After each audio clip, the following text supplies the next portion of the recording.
Hi, this is Jeffrey Davis at Speak Clear Communications. So today I'd like to talk about Martin Luther King Jr.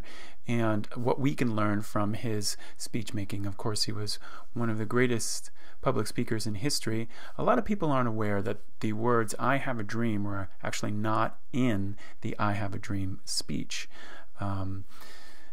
During the speech, he got about 2/3 of the way through it, and he just looked over at one of his trusted mentors and advisors, a woman named Mahalia Jackson, who was someone he used to call whenever he felt down and was a good friend of his.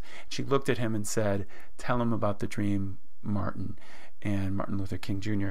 kind of slid his paper over to the side, and the final portion of the speech was completely improvised. All those beautiful phrases and storylines were just improvisational and woven into some of the most beautiful words ever spoken in the English language, at least from my perspective.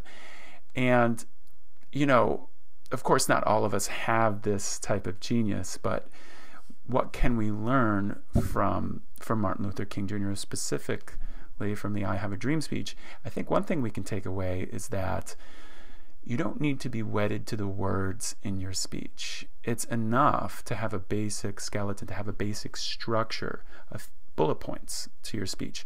But you can make up the words, coin the words as you go through the speech, as long as you have the basic meaning here, but most importantly, here, right?